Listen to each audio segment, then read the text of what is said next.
Hello everyone, जय हिंद जय भारत। आज क्लास की शुरुआत करते हैं। कुछ स्टूडेंट्स जो कि बहुत अधिक डिमांड लेके आए हैं दिल्ली से स्टूडेंट तक की डिमांड है कि मैम प्लीज ये क्वेश्चन हमें बता दीजिए। जनरल साइंस के कुछ क्वेश्चंस उन्होंने इंपॉर्टेंट क्वेश्चन जो लास्ट ईयर के क्वेश्चंस हैं वो मेरे को पूछे हैं कि पिछले पेपर्स में आए हैं वो भी।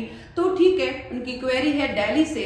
तो दिल्ली से शिरा, मैं आपको बहुत बहुत थैंक यू कहती हूँ। तो आपने मेरे को ये क्वेश्चन पूछा और मैं उसका रिप्लाई कर रही हूँ कि सबसे पहले कि ये क्वेश्चन पूछा है कि मैम जो ऐसा कौन सा ब्लड ग्रुप होता है जो सबको ब्लड दे सकता है, ऐसा कौन सा ब्लड ग्रुप होता है जो सबसे ब्लड ले सकता है। तो यस, जो सबको ब्लड दे सकता है वो होता है O, जो सबसे ब्लड ले सकता है वो होता है AB। यस, अब बात करते हैं कि जो शरीर में ऑक्सीजन ले जाने का काम कौन करता है, ब्लड करता है, ये सब जानते हैं।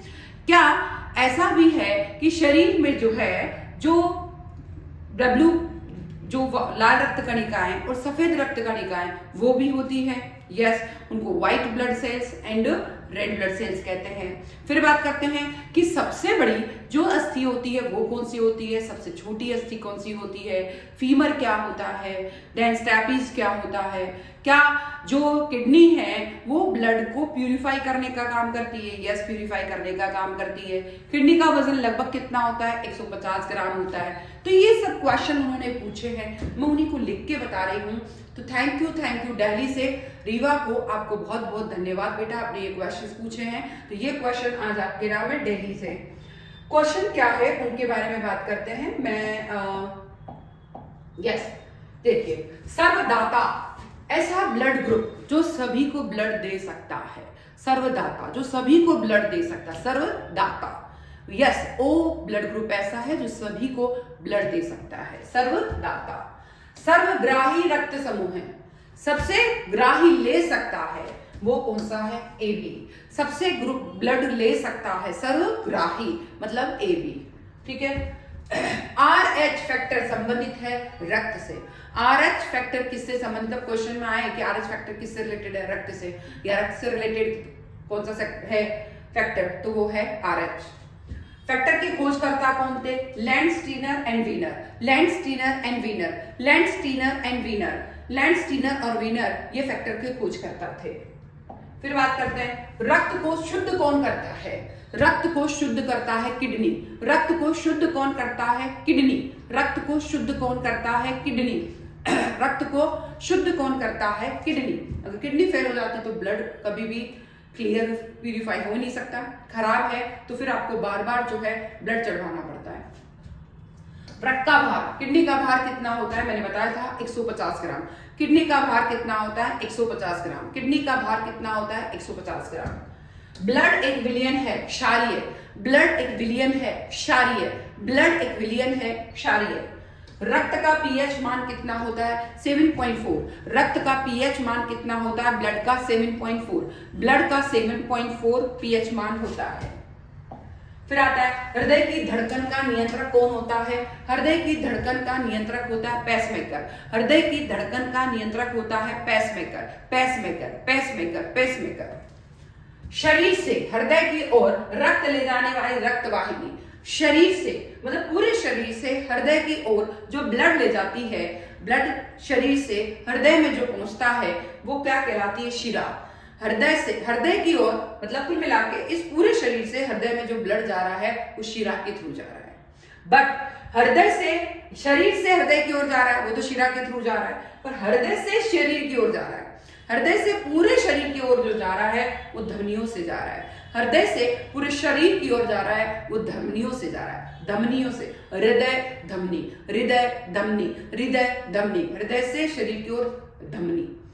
पर शरीर से शरीर तो शीरा, शरीर याद कैसे रखना, शरीर शीरा, हृदय धमनी, तो हृदय से शरीर की ओर धमनी, शरीर से हृदय की ओर शीरा।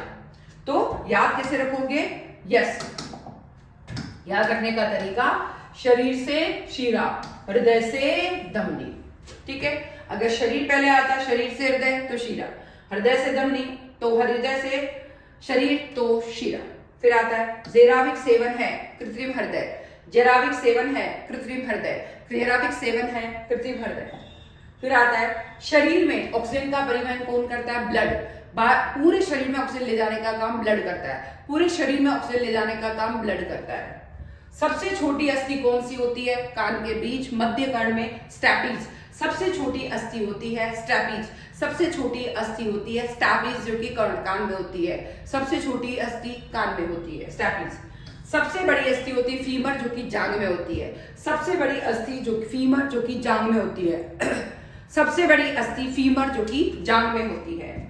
सबसे लंबी पेशी स्टोरियास होती है। सबसे लंबी पेशी स्टोरियास होती है। सबसे लंबी पेशी स्टोरियास होती है।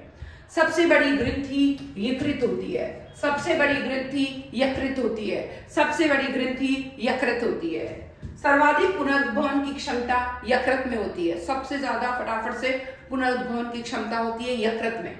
सबसे बड़ी ग्रंथि भी यकृत है, सबसे ज्यादा पुनरुद्भवन की क्षमता भी यकृत में है।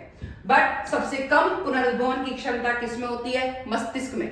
सबसे ज्यादा होती है यकृत में। सबसे बड़ी जो ग्रंथि है यकृत है, यकृत में सबसे ज्यादा पुनरुद्भवन की क्षमता होती है। सबसे बड़ी ग्रंथि यकृत है, सबसे बड़ी ग्रंथि भी यकृत है, सबसे ज्यादा पुनरुद्भवन की क्षमता भी यकृत में है। पर सबसे कम पुनरुद्भवन की क्षमता है मस्तिष्क में। सबसे कम पुनरुद्भवन की क्षमता है मस्तिष्क में। शरीर का सबसे कठोर भाग होता है दांत का इनेमल।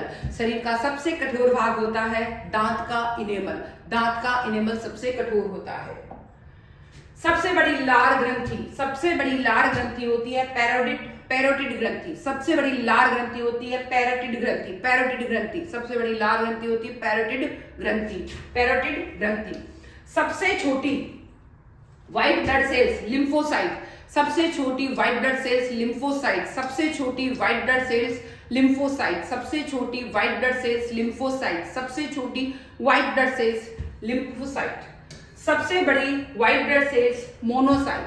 सबसे छोटी होती है लिम्फोसाइट और सबसे बड़ी होती है मोनोसाइट। सबसे छोटी होती है लिम्फोसाइट और सबसे बड़ी होती है मोनोसाइट। सबसे छोटी होती है लिम्फोसाइट, सबसे बड़ी होती है मोनोसाइट। सबसे बड़ी शिरा होती है इंफीरियर। देखिए सबसे बड़ी लार ग्रंथि पैरोटिड ग्रंथि, सबसे छोटी जो व्हाइट ब्लड सेल्स होती है लिम्फोसाइट, सबसे बड़ी व्हाइट ब्लड सेल्स होती है मोनोसाइट और सबसे बड़ी शिरा होती है इंफीरियर। याद रखिए, बहुत इंपॉर्टेंट क्वेश्चन है, बहुत अच्छे क्वेश्चन पूछे बेटा आपने। बहुत बहुत थैंक यू, बहुत बहुत धन्यवाद। इसी तरीके से आप क्वेश्चन पूछते रहे। दिल्ली से, जयपुर से, कहाँ से, बैंगलोर से भी क्वेश्चन आ रहे हैं, पर उनको मुझे थोड़ा इंग्लिश में जवाब देना पड़ेगा। Thank you everyone. जय हिंद, जय भारत।